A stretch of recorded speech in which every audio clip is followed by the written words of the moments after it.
I've got a Minecraft one chunk build tutorial for you guys today. This is the second episode from my series that I've started, which is the one chunk building series. If you haven't seen my last video, it is a medieval blacksmith. These two builds will go really well together, so definitely check out the last one if you're planning on building these in your survival world. And let's talk about the structure of this build. For the shape of this build, I made it a rectangle. It's got 3 levels, but it also has this overhanging area where you can have a staircase that goes up to the main front door entrance. You can see that there's also another entrance under the stairs, which is kind of like a basement area where you can do enchanting and stuff, and you guys will get to see the interior for that later on. In this build, we also have an outdoor furnace fireplace area where you can do all your smelting, and you can also craft things. There's even some storage outside, so you don't even have to go inside the house to do anything, making it a really functional house to live in your survival world. For the beams, I used fence pieces, and then I switched them over to logs because it didn't look very sturdy. I had a very massive roof, so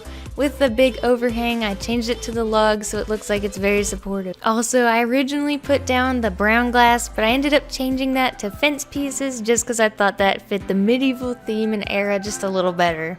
Lastly, with the exterior, I just added a tree and also some shrubs and some path blocks and just a little bit of podzol in there just to give it a little more detail on the outside.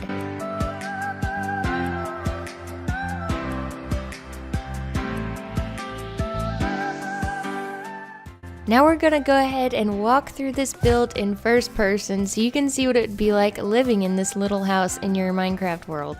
This outdoor crafting storage type area is really nice, especially for a survival starter house, because you can pretty much do everything outside without going inside the house, making it extremely functional. With this built-in overhanging canopy, it makes you feel very safe and secure even on the outside of your house. You could of course expand it as well and add a horse stable or whatever your survival needs are on the outside.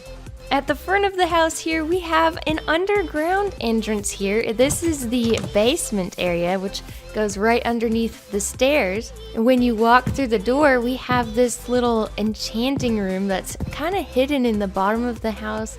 It's got some storage chests. It also has the bookshelves that you would need to enchant items, and it's even got a little sitting area as well. There is a secret ladder entrance that goes up to the second floor with a trapdoor, so you can also get up to the other levels that way. Now I'm gonna walk up and show you guys the front entrance to the house here. We've got the double doors.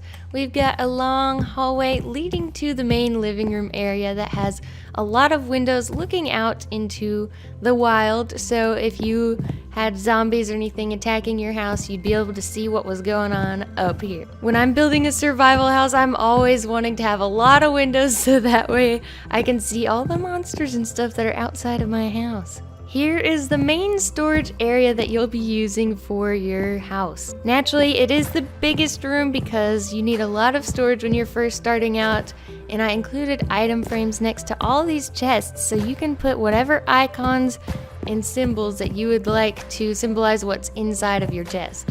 This design has a really nice rustic medieval feel, especially if you add a large chandelier up here in the high ceilings with the little small windows looking out into the wilderness. Thank you guys for all of the support lately. I enjoy reading all of your comments, and speaking of comments, be sure to leave me a suggestion of what kind of one chunk build I should make next, because I'm going to be picking one comment for the next one chunk build episode. As always, I will see you guys next time.